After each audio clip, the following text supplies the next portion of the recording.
नमस्कार। अवलोकन संबंधी व्याख्यान माला को आगे बढ़ाते हुए आज मैं जिस विषय को ले रहा हूँ, जिस टॉपिक को ले रहा हूँ, वह शोधार्थियों के लिए, सामाजिक विज्ञानों से संबंधित विद्यार्थियों के लिए बहुत ज़्यादा महत्वपूर्ण है। और ये विषय है असहभागी अवलोकन, जो कि सहभागी अवलोकन के बिल्कुल विपरीत होता है। अभी तक हम ये जान चुके हैं कि अवलोकन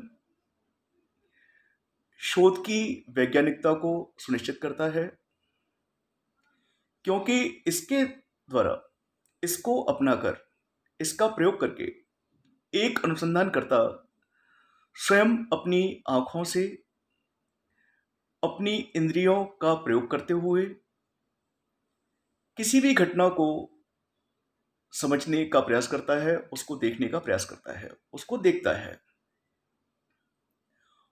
और चूंकि वह स्वयं अपनी आंखों से, अपने नेत्रों से घटना को देखता है, घटना से प्रभावित क्षेत्र को देखता है, लोगों को देखता है, उनसे मिलता है, उनसे बातें करता है, उनसे सूचनाएं प्राप्त करता है, तो निश्चित रूप से ऐसा करके वह घटना से बहुत ज्यादा गहराई से परिचित हो जाता है।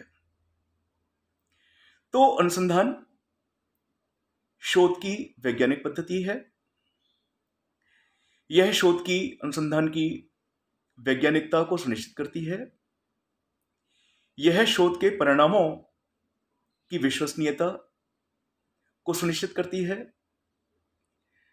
तो एक बार पुनः हम आगे बढ़ें असहभागी अवलोकन को समझने के लिए, लेकिन इससे पहले बहुत संक्षेप में पुनः एक बार हम ये समझ लें कि अवलोकन के कौन कौन से प्रकार हैं। हम जान चुके हैं कि अवलोकन के प्रमुख रूप से, वाइडली स्पीकिंग अगर हम बात करें, तो जितने भी प्रकार का अवलोकन होता है उसको हम दो भागों में वर्गीकृत कर सकते हैं। अनियंत्रित अवलोकन अर्थात अनकंट्रोल्ड ऑब्जर्वेशन, नियंत्रित अवलोकन अर्थात कंट्रोल्ड ऑब्जर्वेशन। अनियंत्रित अवलोकन के अंतर्गत अवलोकन के वे सभी प्रकार आते हैं, वे सभी स्वरूप आते हैं जिनके अंतर्गत अनुसंधानकर्ता अवलोकन करने हेतु पूर्ण स्वतंत्र होता है। न वो स्वयं नियंत्रित रहता है, न वो घटना पर नियंत्रण करने का प्रयास करता है, न घटना से जुड़े हुए लोगों को नियंत्रित करने का प्रयास करता है। तो एक पूर्ण स्वतंत्र रहते हुए, अनियंत्रित रहते हुए वह इसके अंतर्गत अवलोकन करता है और घटनाओं को समझने का प्रयास करता है। और इसके विपरीत दूसरा जो प्रकार है अवलोकन का, वो है नियंत्रित अवलोकन अर्थात कंट्रोल्ड ऑब्जर्वेशन, जिसके अंतर्गत एक अवलोकनकर्ता, एक अनुसंधानकर्ता स्वयं पर भी नियंत्रण रखता है, स्वयं को नियंत्रित करता है, साथ ही घटना को नियंत्रित करता है, जो सूचना की इकाइयां हैं उन पर नियंत्रण करता है, और इसके अंतर्गत एक पूर्व योजना के अनुसार वह अवलोकन कार्य करता है। और इसके लिए वह कुछ विशेष प्रकार के टूल्स भी अपनाता है, और वो टूल्स अवलोकनकर्ता के नियंत्रण में या को नियंत्रित करने में महत्वपूर्ण भूमिका निभाते हैं। सहभागी अवलोकन के अंतर्गत अनुसंधानकर्ता अध्ययन क्षेत्र में व्यक्तिगत रूप से जाता है, अध्ययन किए जाने वाले समूह और समूह के सदस्यों के मध्य उपस्थित रहता है, उनके साथ संबंध विकसित करता है, उन्हीं की संस्कृति को वह आत्मसात करता है और अपने व्यवहार, अपने आचरण, अपने पहनावे, अपनी भाषा के माध्यम से उनकी संस्कृति को वो परिलक्षित करता है, प्रतिबिंबित करता है, प्रदर्शित करता है। और इस प्रकार उसकी और जो समूह के सदस्यों की जो विशेषताएं हैं अलग अलग, वो विशेषताएं समाप्त हो जाती हैं।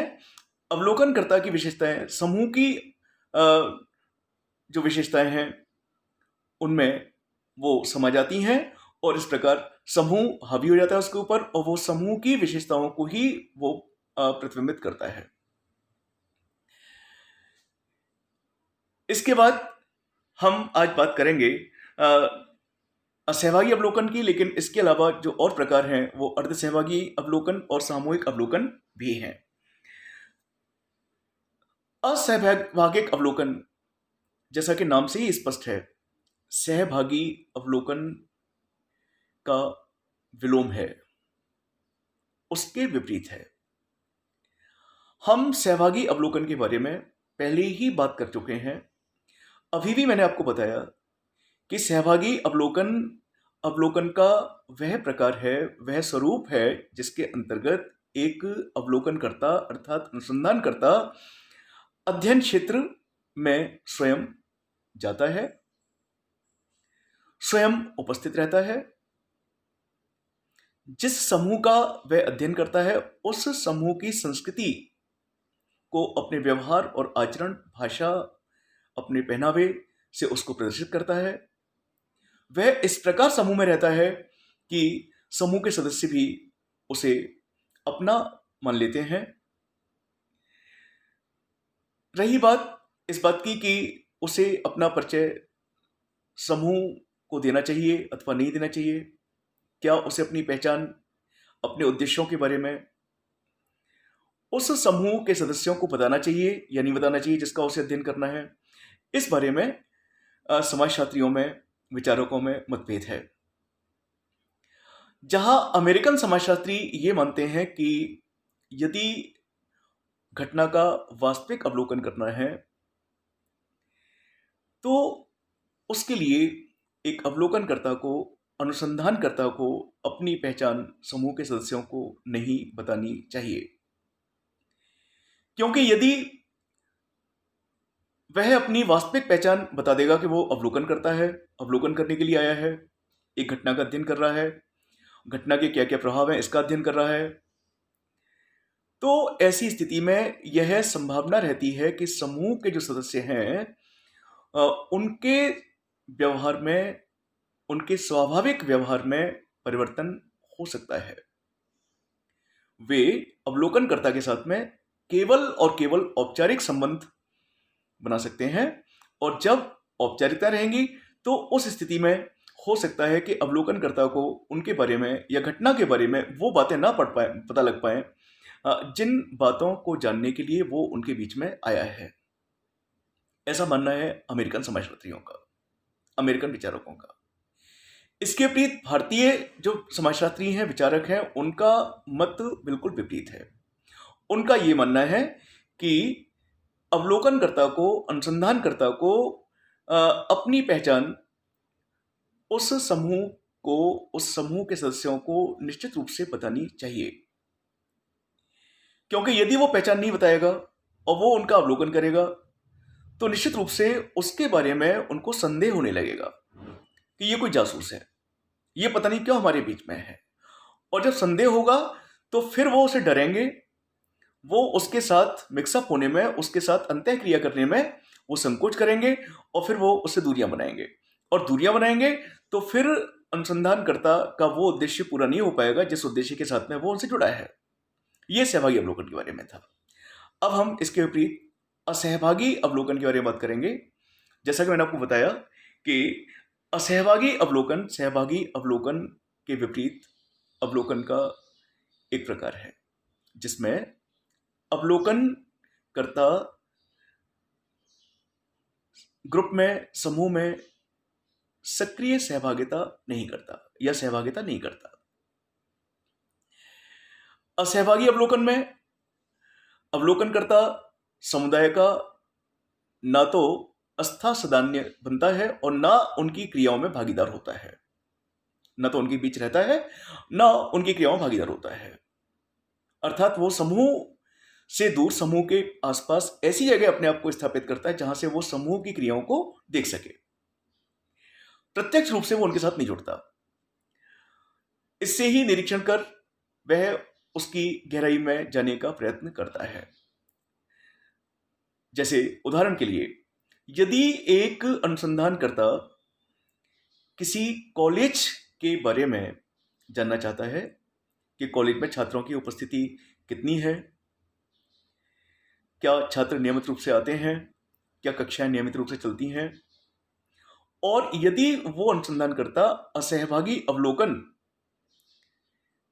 पद्धति को अपनाना चाहता है, इसके द्वारा जानना चाहता है, तो इसके लिए वो महाविद्यालय में या उस कॉलेज में नहीं जाएगा डायरेक्ट रूप से, बल्कि कॉलेज के आसपास किसी ऐसे स्थान पर वह अपना स्थान लेगा, वहां से देखेगा जहां से वो ये देख सके कि क्या विद्यार्थी कक्षा के टाइम पर आ रहे हैं या नहीं आ रहे हैं, क्या कॉलेज खुला हुआ है या नहीं खुला हुआ है, क्या प्राध्यापक बंधु महाविद्यालय में है या नहीं है।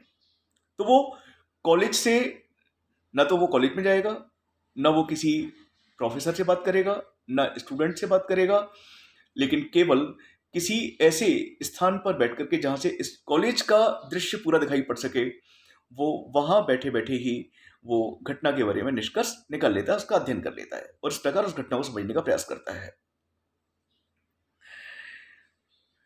असहभागी अवलोकन में अनुसंधानकर्ता अवलोकनकर्ता सामूहिक जीवन में स्वयं प्रवेश करने के बजाय उसके बाह्य पहलुओं का ही निरीक्षण करता है। जब चूंकि वो बात ही नहीं करता, तो उसे क्या पता कि प्रोफेसर का जो व्यवहार है अंदर से, मतलब जो व्यवहार है अंदर से वो क्या है, विद्यार्थियों का सामूहिक व्यवहार क्या है। वो केवल उनके सामूहिक व्यवहार के बाह्य पक्ष का ही वो अवलोकन करता है और उसके आधार पर ही घटना को समझने का प्रयास करता है और घटना का अध्ययन करता है और उसके आधार पर ही वह घटना के बारे में निष्कर्ष निकालता है। और इस प्रकार से असहभागी अवलोकन के निष्पादन और स्वतंत्रता पूर्वक अध्ययन इस प्रकार की प्रविधि की विशेषता है। इसमें अवलोकनकर्ता अध्ययन समूह के बीच उपस्थित रहते हुए भी उनके क्रियाकलापों में भागीदारी नहीं निभाता है। उनके बीच में रहने से मतलब कि जैसे कॉलेज के पास में है तो वो बीच ही मान के चल सकते हैं अपन, वरना तटस्थ और पृथक रहते हुए वह एक मूक दर्शक की तरह घटनाओं को घटते हुए देखता है, सुनता है और उनको उनका फिर आलेखन करता है, उनको लिखता है। दूसरा उदाहरण हम ले सकते हैं कि यदि कोई अनुसंधानकर्ता किसी महाविद्यालय के वार्षिक उत्सव में सम्मिलित होता है और उस के परिणाम स्वरूप वहां सम्मिलित रह करके वो विद्यार्थियों की एक्टिविटीज को देखना चाहता है। सपोज वो देखना चाहता है कि स्टूडेंट्स कितने बच्चे ऐसे हैं जो मोबाइल यूज करते हैं, उदाहरण के लिए वो इसका अध्ययन कर रहा है और वार्षिक उत्सव में वो उपस्थित है। तो वार्षिक उत्सव में चाहे वो दर्शक की भूमिका में है, चाहे वो अतिथि की भूमिका में है, वह वहाँ बैठ करके, वहाँ रह करके जहाँ एक और कार्यक्रम का आनंद भी लेता है, तो वहीं दूसरी ओर वह इस बात पर ध्यान देता है, इस बात का अवलोकन करता है कि जो विद्यार्थी उसके आसपास हैं, चाहे वो छात्र हैं या छात्राएं हैं, उनमें से कितने विद्यार्थियों के पास मोबाइल फोन है और कितने विद्यार्थी मोबाइल फोन का यूज कर रहे हैं। तो ये दूसरा उदाहरण था। तो इस प्रकार से एक बात हम जरूर कहेंगे कि असहभागी अवलोकनकर्ता को अपनी उपस्थिति से समूह के घटनाक्रम को प्रभावित नहीं होने देना चाहिए, इस बात का विशेष रूप से ध्यान रखा जाए। अब हम बात करेंगे कि असहभागी अवलोकन की कौन कौन सी विशेषताएं हैं। सबसे पहली और महत्वपूर्ण विशेषता है इसकी वस्तुपरकता, ऑब्जेक्टिविटी। जैसा हम जानते हैं कि वस्तुपरकता शोध के लिए एक अनिवार्य तत्व है। वो शोध नहीं जिसमें वस्तुपरकता ना हो, ऑब्जेक्टिविटी ना हो। और जहां सहभागी अवलोकन को लेकर के एक प्रश्न चिन्ह लगता रहता है कि सहभागी अवलोकन पद्धति के द्वारा जो अध्ययन किए जाते हैं उनमें व्यक्तिपरकता भी आ जाती है, लेकिन असहभागी अवलोकन के द्वारा या की सहायता से जो भी अध्ययन किए जाते हैं उनमें व्यक्तिपरकता नहीं आती। ये ऐसे अध्ययन वस्तुपरकता से ओतप्रोत होते हैं, क्योंकि अवलोकनकर्ता अध्ययन समूह में घुलता मिलता नहीं है, बल्कि एक मौन दर्शक के रूप में तथ्यों का संकलन करता है, घटना का अवलोकन करता है, और इस प्रकार से अध्ययन में वस्तुनिष्ठता बनी रहती है। कम खर्चीली, इसमें खर्चा भी कम होता है।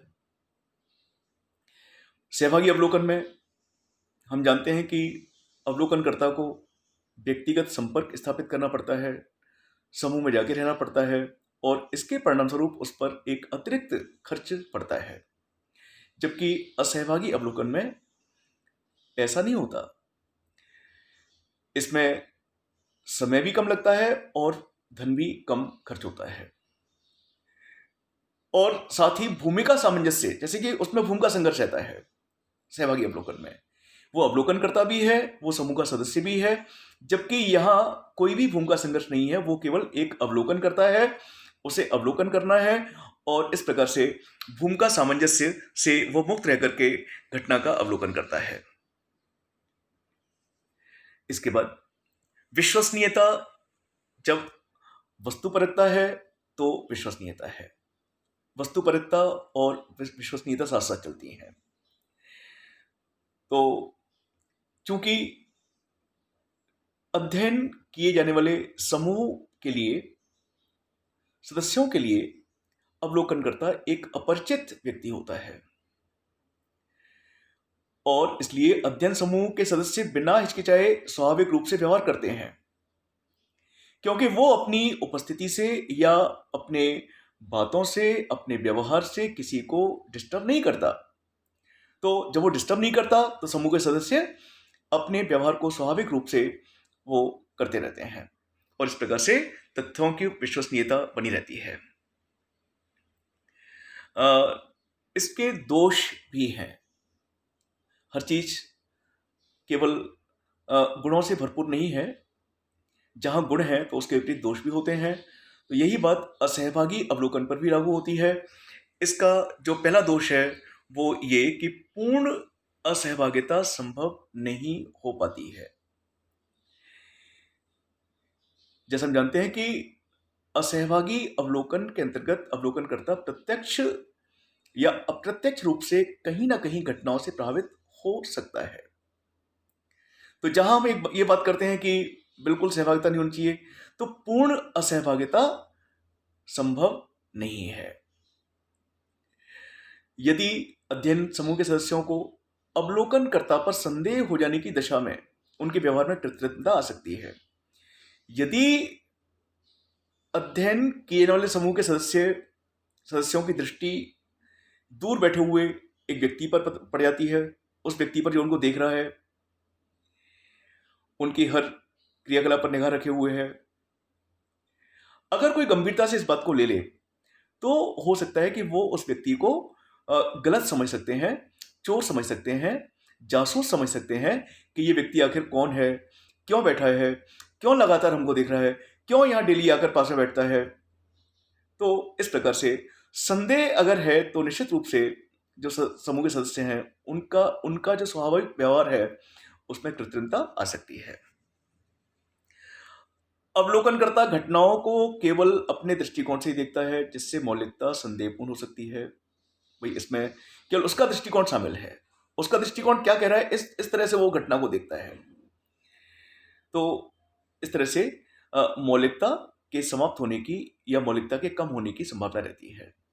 और ये बात, एक अगला दोष इसका ये है कि अचानक घटित होने वाली घटनाओं का अध्ययन इस प्रविधि से संभव नहीं है, और साथ ही इस प्रविधि से गहन अध्ययन भी संभव नहीं है, क्योंकि अवलोकनकर्ता असहभागी अवलोकन के अंतर्गत केवल समूह के व्यवहार के बाहरी पक्ष को ही केवल वो अवलोकित कर सकता है, और अंदर क्या चल रहा है उनके अंदर वो नहीं जान सकता, क्योंकि उसे उनसे बात करने का मौका नहीं मिलता, उनको समझने का मौका नहीं मिलता, और वो दूर रह करके ही उनसे केवल उनकी क्रियाकलापों पर निगाह रख करके ही घटना का अवलोकन करता है, उन लोगों का अवलोकन करता है।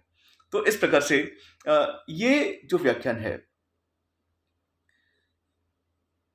ये असहभागी अवलोकन पर केंद्रित है, और असहभागी अवलोकन के अर्थ को समझने के बाद हम सहभागी और असहभागी अवलोकन क्या-क्या होते हैं, इनके बीच क्या-क्या अंतर है, इस बात की गहराई में हम जा सकते हैं। अगला मेरा जो व्याख्यान होगा वो सहभागी और असहभागी अवलोकन के अंतर पर केंद्रित होगा। मेरी कोशिश होगी, मेरा प्रयास होगा कि मैं उस व्याख्यान के द्वारा सहभागी अवलोकन और असहभागी अवलोकन के जो विभिन्न अंतर हैं, उन अंतरों को स्पष्ट करूं, क्योंकि ऐसा करके अवलोकन के बारे में समझना और भी ज़्यादा आसान होगा। धन्यवाद।